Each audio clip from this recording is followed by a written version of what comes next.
साहित्य यातून त्यांनी कुठे कुठे शिकवण दिली, त्यांचे कार्य कुठे कुठे फुलले उमलले, त्यांनी कुठे कुठे कार्य केले ती भारतामध्ये अजरामर झाली। आणि या स्थळांचा आपल्याला एकदा आठवण करायची आहे, या स्थळांची माहिती घ्यायची आहे।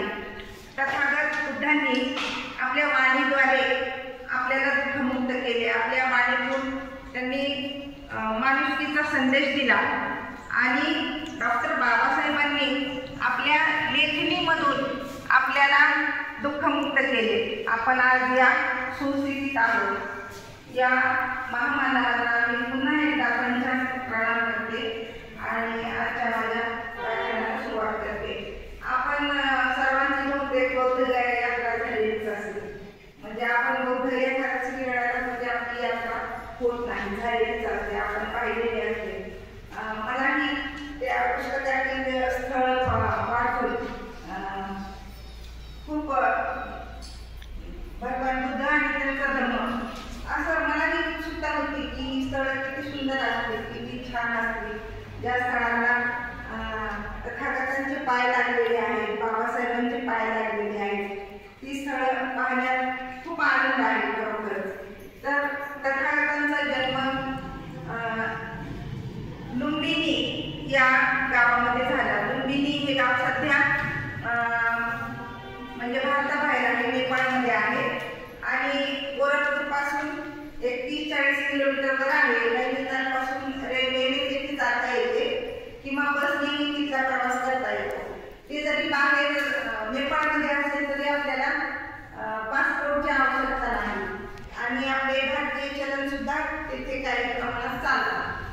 आणि आम्ही ते म्हणजे लुंबिनीला गेलो। लुंबिनी येथे सम्राट अशोकांनी स्तूप उभारलेला आहे तिथे आणि अशोक स्तंभ उभारलेला आहे।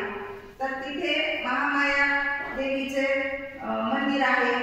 तसेच ज्या ठिकाणी महामायांनी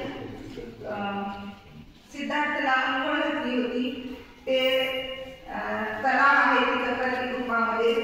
तसेच अनेक देशांनी उभारलेली विहारे तिथं आहेत, सुंदर सुंदर विहारे आहेत। एवढं सुंदर प्रसन्न आणि रमणीय ते स्थळ आहे, खूप शांतता असते। देश विदेशातून म्हणजे थायलंड, श्रीलंका, चीन, जर्मन या सर्व बाहेरच्या बौद्ध राष्ट्रातूनही लोक तिथे येतात आणि आपल्यापेक्षा त्यांनी पाळलेली शांतता ही खूप कामाची असते। म्हणजे आपण तिथे निरीक्षण केलं तर ते खरोखर बुद्धाला इतकं मनापासून म्हणजे आदर देतात आणि मनापासून त्यांचे विचार ऐकतात। हे पाहताना खरंच आपल्या भारतीयांना बोलून येतं की एक भारतपुत्राची म्हणजे गौरवगाथा कुठपर्यंत देशभर जगभर पसरलेली आहे। याशिवाय तिथे